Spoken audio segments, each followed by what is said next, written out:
எளிய மக்களின் உண்மையான புரட்சி, அதுவே நாம் தமிழர் கட்சி.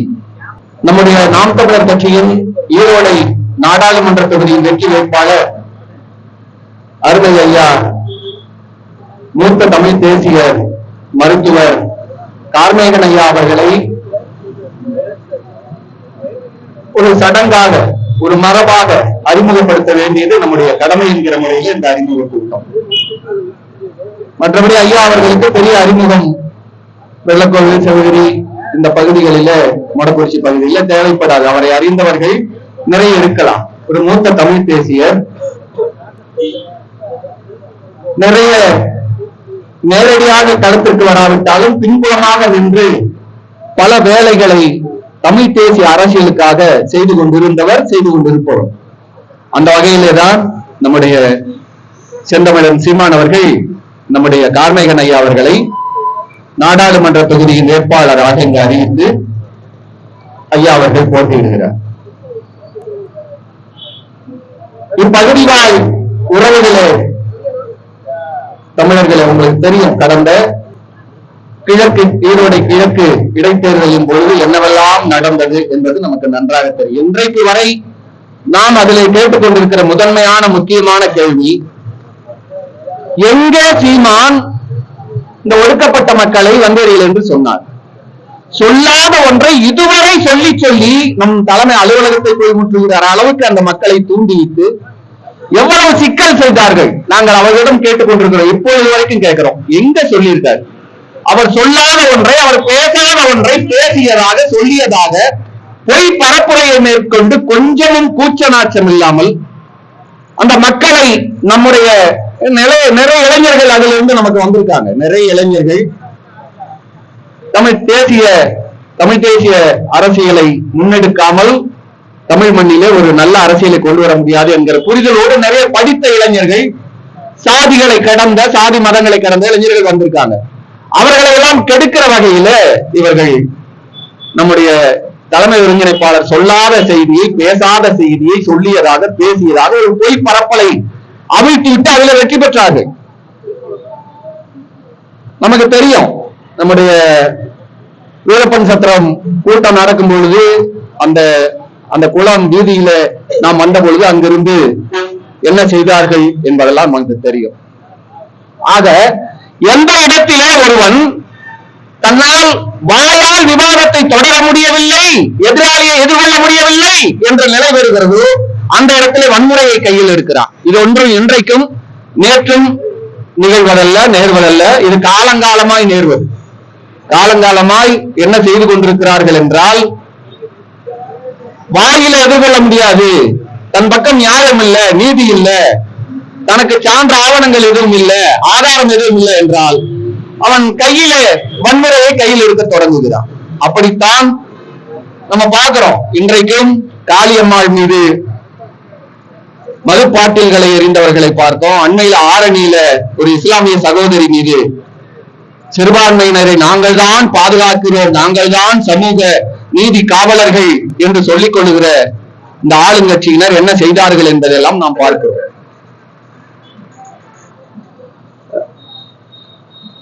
ஐயா அவர்கள் இங்க வந்து அமருமாறு அன்போடு. ஏன்னா நம்ம வழக்கம் இல்ல, பல பேரு புரட்சிகரம் அப்படின்னு சொல்லுவான் வாயில மட்டும். ஆனா நடைமுறை முழுக்க பாத்தீங்கன்னா அந்த முதலாளித்துவ கட்சிகளுடைய நடைமுறையில தான் இருக்கு. ஆனா நாம சொல்றதில்ல, நாங்க புரட்சிக்காரங்கன்னு சொல்றதில்ல. ஆனா நம்ம நடைமுறைகள் முழுக்க பாத்தீங்கன்னா மாலை அணிவிப்பதில்லை, பொன்னாடை போர்த்துகிறது என்கிற பெயரில் அந்த சால்வைகள் துண்டுகள் போடுகிற வழக்கம் இல்லை. இப்படி உண்மையான புரட்சிகர நடவடிக்கைகள் நாம எடுத்துட்டு இருக்கோம். மேடையில் பேசும் பொழுது நீங்க பல மேடைகளை பார்க்கலாம், அப்படியே நிரம்பி வழியும், மேடையே நிரம்பி வழியும் கதையை கைன்னு. ஆனால் நாம் அப்படி அல்ல. யார் பேசுகிறார்களோ, தலைமை ஒருங்கிணைப்பாளர் செந்தமிழன் சீமான் அவர்களை கூட மேடையில் ஒருவர் பேசும்பொழுது எங்க இருப்பார்? எதிரில மக்களோடு மக்களாகத்தான் அமர்ந்திருப்பார். இது நம்முடைய மரபு. ஆனால் நம்முடைய வேட்பாளர் அவர்களை அறிமுகப்படுத்த வேண்டும், அவர் அனைவருக்கும் தெரிந்த முகமாக ஆக வேண்டும் என்பதற்காக ஐயா அவர்களை இங்கே நாம் இந்த மேடை, இந்த அரங்கத்தின் மையப்பகுதியிலே அமர அன்போடு அழைத்துள்ளோம். உறவுகளே, அந்த வகையிலே இன்றைக்கு தமிழ்நாட்டிலே ஒரு அடிப்படை அரசியல் மாற்றம் வேண்டும் என்றால் நாம் தமிழர் கட்சி தான், வேறு வழியே கிடையாது. செந்தமிழன் சீமான் தான், வேறு வழியே கிடையாது. இதே ஒப்புக்காக, எங்களுடைய பெருமைக்காக, பெருமிதத்துக்காக பேசுகிற பேச்சு அல்ல.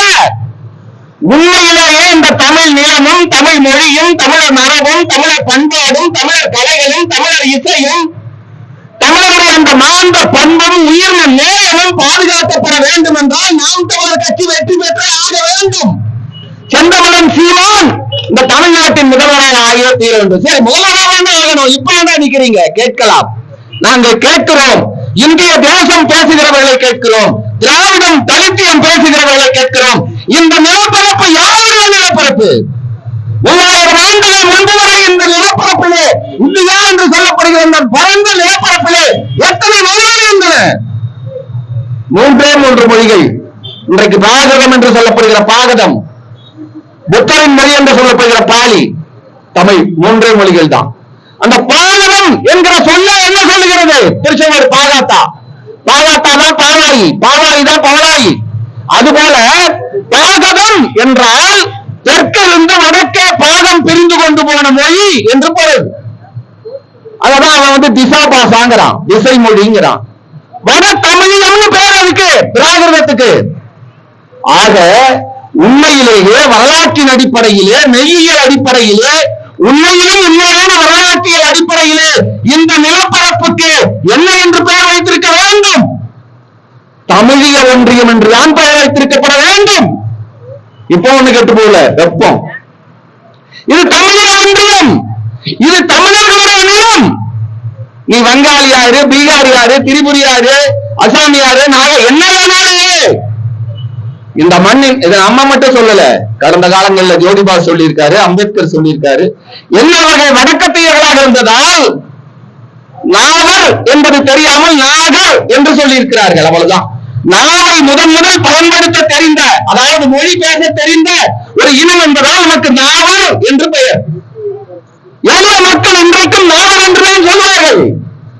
நாகூர் என்று படித்த அந்த மெக்காலே முறையிலே படித்த அடிமைகள் சொல்லலாம், நாகூர் என்று சொல்லுவோம். எளிய மக்கள் எப்படி சொல்ல வேண்டும்? நாகர்கள் எப்படி சொல்லுவோம்? எளிய மக்கள் நாகர்கள் தான் சொல்லுவோம். அதான் சரி, அதான் சரியான தமிழ். நாவல் என்றுதான் சரியா. நாவலம் தீவு என்றால் என்ன? நாவல் பழம் நிறைந்த தீவு. அது மட்டும் இல்ல, இருக்கட்டும், அது இருக்கட்டும். ஆனால் நாவை வலிமையுள்ளதாக மாற்றிக்கொண்டவர்களுடைய தீவு என்கிற பெயரில் தான், என்கிற பொருளில் தான் நாவலம் தீவு. ஆக இப்படிப்பட்ட மரபுக்கு, வரலாற்றுக்கு சொந்தக்காரர்களான தமிழர்களை என்ன நினைத்துக் கொண்டிருக்கிறார்கள் இந்த ஆட்சியாளர்கள்? இங்க வந்துட்டா இந்திக்காரன் எங்க வரைக்கும் வந்துட்டா, விவசாய வேலை வரைக்கும், கட்டட வேலை தொடங்கி, ஆலைகள், மில்லுகள், ஸ்பின்னிங் மில்கள் என்று சொல்லப்படுகிற நூற்பாலைகள் தொடங்கி, விசைத்தறி கூடங்கள் தொடங்கி, வேளாண்மை வரை வந்து விட்டான். ஏன் நமக்கு உழைக்க வக்கு இல்லையா? நமக்கு நம்ம உழைக்க மாட்டோமா?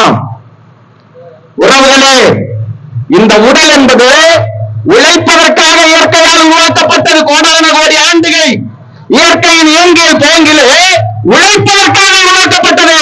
எவன் ஒருவன் உடல் உழைப்பை விரும்பவில்லையோ அவன் நோயாளி ஆவான் என்பது இந்த உடலியல் சொல்லுகிற செய்தி. அப்ப நம்ம உழைப்பதற்கு வழியா என்ன நோயாளியாக மாறுவோம்? வெறும் உடல் நோய் அல்ல, உடல் நோய் எப்பொழுது தீராமல் இருக்கிறதோ அப்பொழுது உடல்நோய்க்கு நாம் ஆட்படுவோம், மனநோயாளிகளாக மாறுவோம். அப்படி மாறித்தான் இன்றைக்கு தமிழ் தெரியாமல், தமிழர்களின் வரலாறு தெரியாமல், தமிழரின் கலைகள் தெரியாமல், திரைப்படம் உங்களுக்கு சொல்லணும்னா, திரைப்படத்தை பத்தி தொட்ட உடனே நான் மதியம் கூட ஒரு படம் பார்த்துட்டு இருந்தேன். என் மகள் பார்த்துட்டு இருந்து நானும் போய் உட்கார்ந்து பார்த்தேன். அந்த நம்ம இன்றைய முதல்வருடைய மகன் அவன் நடிச்சிருக்கான். அது என்ன படம்னு தெரியலீங்க. அண்மையில வந்தது. அந்த சாதிக்கு எதிராக ரொம்ப காவல்துறை அதிகாரியா இருந்துகிட்டு ரொம்ப தீவிரமாக அவர் வேலை செய்யறார். அது என்ன படம் தெரியல, ஏதோ ஒரு படம். என்ன சொல்ல வரேன்னா, அந்த படத்துல இன்னைக்கு அவன் என்னெல்லாம் செஞ்சிருக்கிறானோ, அந்த குடும்பம் என்னெல்லாம் செஞ்சிருக்குதோ, அந்த கட்சி என்னெல்லாம் செஞ்சிருக்குதோ, அதுக்கு எதிராக அந்த படத்தை எடுத்திருக்கான். அப்ப அவனுக்கு தெரிஞ்சிருக்குது நாம நடத்திக்கிட்டு இருக்கிற இந்த அரசியல், இந்த போதை அரசியல், இந்த பாலியல் வன்புணர்வு அரசியல். அந்த படத்துல காட்சி சொல்றான் ஒருத்தன், அவன் பேரு என்னவோ குணசேகரன், உனக்கு காவல் நிலையத்துல கூட்டி வச்சுட்டு அவன் பிள்ளைய, அவன் வீட்டுல வேலை செஞ்ச பிள்ளைய சித்திரவதை பண்ணதுக்காக அவன் மேல ஏன்னா உன் சட்டமன்ற உறுப்பினர் தான் அவன் பேரு கருணாநிதி. அவன் வீட்டுல தான் நடந்திருக்கு. உறவுகளே, இந்த தொலைக்காட்சிகளிலே திரைப்படங்களிலே வருகிற காட்சிகளை வெறும் காட்சிகள் என்று பார்க்காதீர்கள். இந்த டிசிபி பாண்டியன் ஒரு மனநோயாளி இருக்காரு, 5ஆம் தமிழ் சங்கம் வச்சுட்டு அவர் மாதிரி போயிட்டு இருக்காரு. அந்த கணக்குலாம் நான் போகல. மிட்நைட் மசாலான்னு ஒரு இது போடுவாங்க இல்லையா நம்ம தொலைக்காட்சிகள்ல, மிட்நைட் மசாலா அப்படின்னு ஒரு நிகழ்ச்சி போடுறான். சென்னையில கோடம்பாக்கத்துல ஒரு முக்கியமான முதன்மையான வீதியில மிட்நைட் மசாலான்னு ஒரு பெரிய விடுதிங்க. அத தமிழ் ஒருத்தர் பக்கத்துல நள்ளிரவு கதம்பம். அங்க என்னடா நடக்குதுன்னு பார்த்தா, நாங்க பக்கத்துலதான் தங்கி இருந்தோம் ஒளிப்பதிவுக்காக போன வாரத்துல. என்ன நடக்குதுன்னு பாத்தீங்கன்னா, இரவு 10-11 மணிக்கு மேலதான் அங்க கூட்டமே வருது. ஆண்களுக்கு 2000 ரூபாய் கட்டணமா, ஆண்களுக்கு மட்டும். பெண்களுக்கு கட்டணம் கிடையாது. 2000 ரூபாய்க்கு அவங்களுக்கு குறைந்த அளவு ஒரு குறிப்பிட்ட அளவு மதுவும் குறிப்பிட்ட அளவு உணவும் கிடைச்சிடும். அங்க எல்லாம் நடக்குது. இது தமிழ்நாடு தானா? பார்க்க எங்களுக்கு அலுவலா வந்தது. என்னதான் நடக்குது இங்க? அதெல்லாம் யார் உருவாக்குகிறார்? யார் அனுமதிக்கிறார்கள்? இப்ப பாத்தீங்கல்ல, நம்ம செந்தமிழன் சீமான் அவர்கள் ஒரு கூட்டத்துல சொல்லியிருப்பாரு, பரிசெழுவரையா பாஸ் ஆகணுமா, நீ படிக்க வேண்டாம், ஜெய் ஸ்ரீராம் சொல்லு. வேலைக்கு போறியா, கூலி வேணுமா, நீ வேலை செய்ய வேண்டாம், ஜெய் ஸ்ரீராம் சொல்லு. ஜெய் ஸ்ரீராம், ஜெய் ஸ்ரீராம், எல்லாம் ஜெய் ஸ்ரீராம். அது மாதிரி இப்ப தொலைக்காட்சிகளை திறந்தாலே போயிடும். இப்ப தொலைக்காட்சிகள் முழுக்க திரைத்துறை ஆளுநர் கட்டுப்பாட்டுல இருக்கு. உதயநிதி இந்த ஆளுங்கட்சிக்கார ஒரு கட்டுப்பாட்டுல இருக்கு. அப்ப தொலைக்காட்சி அதுவும் அவருடைய கட்டுப்பாட்டுல தான் இருக்கு. அந்த தொலைக்காட்சியில வருகிற முக்கியமான விளம்பரம் என்ன? இப்ப விளம்பரம் சொல்ல வரல எனக்கு. கருங்காலி மாத்திரை, அப்புறம் அது என்ன மாலை, அப்புறம் என்னமோ 7 என்னமோ இது இந்த கையில மாட்டுறது. இதை மாட்டினீங்கன்னா உங்க வாழ்க்கையில எல்லாம் சிறப்பான இதெல்லாம் நாங்க சின்ன வயசுல பாக்கியா கல்கண்டு புத்தகங்களை விளம்பரமா பார்த்திருக்கோம். அப்பவே நாங்க நினைப்பது, வடக்கத்தியா எப்படி எல்லாம் நம்ம ஏமாத்தலாம் பாடுறான். தொடர்ந்து இன்னைக்கு தொலைக்காட்சி வழியா வர்றான். இந்த மாலையை போட்டீங்கன்னா போதும், நீங்க உட்கார்ந்த இடத்துலயே லட்சமா கோடிகளோட சம்பாதிச்சிடலாம் என்கிற ஒரு பித்தலாட்டம். ஆக இவையெல்லாம் முடிவுக்கு கொண்டு வரப்பட வேண்டும் என்றால், தமிழருடைய மரபு சார்ந்த வாழ்வியல் நீக்கப்பட வேண்டும் என்றால், இந்த தேர்தலிலே, நாடாளுமன்ற தேர்தலிலே நாம் குறைந்தது 10 விழுக்காடுகளை தாண்டி 18-20 விழுக்காடுகள் வரை வாக்குகளை வாங்கினால் மட்டும்தான் இந்த உலகம் நம்மை நம்புவோம். அதை நோக்கி நாம் நகர்ந்தே தீர வேண்டாம். ஒன்னும் பெருசா நீங்க பண்ண வேண்டாம். அவரு இருந்தாலும் ஓட்டு போடுறோம், இவரு ஒண்ணு கிடையாது. சீமானுடைய குரலும் சீமானுடைய அந்த இணைய வழி, அந்த திட்டமிட்ட அருமையான அந்த பரப்புரையும் கொண்டு போய் சேர்த்து விட்டது. நாம் தமிழர் கட்சியையும் செந்தமிழன் சீமானையும் அடித்தட்டு மக்கள் வரை கொண்டு போய் சேர்த்து விட்டது. அதை அழகாக வாக்குகளாக மாற்றுகிற வேலையை நாம செய்யணும். நமக்குள்ள இருக்கிற வேறுபாடுகள், மாறுபாடுகள், முரண்பாடுகள் அத்தனையும் அதுக்கு தள்ளி வைத்து விட்டு தேர்தல் முடிஞ்செல்லாம் பேசிக்கலாம் என்கிற போக்கில தேர்தல் வரை ஐயா கார்மேகம் அவர்களுடைய வெற்றிக்காக நாம் அனைவரும் இரவு பகல் பாராமல், ஊனுறக்கம் பாராமல் உழைக்க வேண்டும். அது ஒன்றுதான் நாம் தமிழர் கட்சிக்கும், தமிழ்நாட்டுக்கும், தமிழ் இனத்துக்கும், தமிழ் மொழிக்கும், தமிழ் இனத்துக்கும் நாம் செய்கிற முதற் கடமையாக இருக்கும், மாபெரும் கடமையாக இருக்கும் என்ற வகையில நமக்குள்ளே எவ்வளவு வேறுபாடுகள், முரண்பாடுகள் இருந்தாலும் அத்தனையும் ஒதுக்கி வைத்துவிட்டு ஐயா கார்மேகன் ஐயா அவர்களுடைய வெற்றிக்காக பாடுபடுவோம். நாம் தமிழர் கட்சி என்பது காலத்தால் உருவாக்கப்பட்டு வளர்ந்து கொண்டிருக்கிற கட்சி. நம்முடைய தலைமை ஒருங்கிணைப்பாளர் செந்தமிழன் சீமான் அவர்களே சொல்வதை போல வேற வழி இல்லை ராஜா, வேற வழியே இல்லை. வடக்குறிச்சி வாழ் மக்களே தெரிந்து கொள்ளுங்கள், வேறு வழியே கிடையாது. நாம் தமிழர் கட்சியை விட்டால் இந்த மண்ணை காக்க, இந்த மொழியை காக்க, உழைக்கும் மக்களை காக்க வேறு வழியே கிடையாது. தமிழ் தேசிய அரசியல் தான் இந்தியாவுக்கு மட்டுமல்ல உலகத்துக்கே வழிகாட்டப் போகிறது. அப்படிப்பட்ட நாம் தமிழர் கட்சியை நீங்கள் ஆதரிக்க வேண்டும். எங்களுடைய அருமை ஐயா மருத்துவர் மு. கார்மேகன் அவர்களுக்கு வருகின்ற காலத்தில் சின்னப்பத்தை பத்தி பேசணும்னு நிறைய பேசிட்டே போகலாம். அண்ணாமலை என்கிற ஒரு துரோகி, முன்னால் பல்லை காட்டிக்கொண்டு பின்னால் கட்சியால் கூட்டிய துரோகி, கர்நாடகத்தில் ஒருத்தரை பிடிச்சி இந்த சின்னத்தை அழகா வாங்கி அவங்ககிட்ட கொடுத்தா வச்சுப்பார். வருங்காலத்துல எல்லாம் நிலைக்காது தம்பி, நீ நினைச்சிட்டு இருக்கிற என்னமோ அங்க நம்ம ராமர் கோயிலை பறக்க விட்டுட்டோம், இங்க வளர்ந்துருச்சு அப்படிங்கிற ஒரு துன்பத்தை காட்டிட்டோம் அப்படின்னு. இது மாதிரி நிறைய பார்த்திருக்கோம். பலூன் ஊத ஒப்பிக்கிட்டு தான் போகணும். ஒரு அளவுக்கு மேல அது காத்து தாங்காது, வெடிக்கும். நாங்கள் பலூன்கள் அல்ல, இந்த மக்களை காக்க வந்த பாதுகாப்பு அரண்கள். உங்களை போன்ற பலூன்கள் அல்ல. எனவே சின்னம் வரும், மிக விரைவில் அறிவிக்கப்படும். அறிவிக்கப்பட்டவுடன் எங்களுடைய தம்பிகள் இணைய வழியாகவும் நேரடியாகவும் அதை மக்கள் மத்தியில் எவ்வளவு வேகமாக எவ்வளவு தீவிரமாக கொண்டு வந்து சேர்ப்பார்கள். அந்த சின்னத்திலே ஐயா அவர்களுக்கு வாக்களித்து நிறைய வாக்குகள் வேறுபாட்டில் அதை வெற்றியடை செய்ய வேண்டும் என்று அன்போடு கேட்டு ஒரு பாடலோடு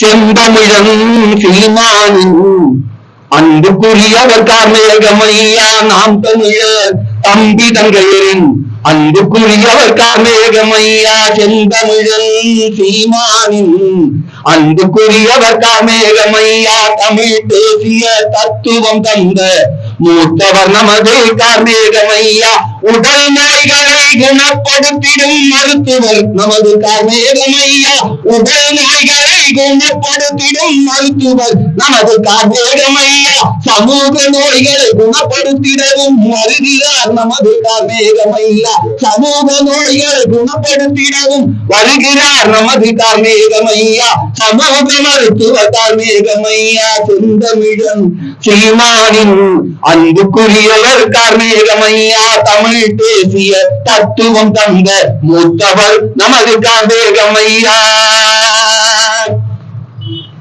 தன்னுணர்வற்ற சுயநினைவற்ற கூட்டமாய் தமிழரை மாற்றி ஆட்டி படைக்கிறது திராவிடம் தமிழின துரோக திராவிடம் சாதி மத பாதை ஏற்றி தமிழினத்தை சீரழித்து சிதைக்குது ஆதிக்கம் கொண்ட இந்தியம் இந்து தத்துவ இந்தியம் திராவிடம் தலித்தியம் அனைத்துக்கும் அடித்தளம் ஊதாரி பிராமணியம் இந்தியம் திராவிடம் தலித்தியம் அனைத்துக்கும் அடித்தளம் ஊதாரி பிராமணியம் இந்த மாய மயக்கங்களில் இருந்து விடுபட அழைக்குது தமிழ் தேசியம் இந்த மாய மயக்கங்களில் இருந்து விடுபட அழைக்குது தமிழ் தேசியம் செந்தமிழன் சீமானின் அன்புக்குரியவர் கார்மேகனையா தமிழ் தேசிய தத்துவம் தந்த மூத்தவர் நமது கார்மேகமையா வளர்ச்சி முன்னேற்றம் புரட்சி மாற்றம் என்று பேட்டித்திரியதொரு கூட்டமே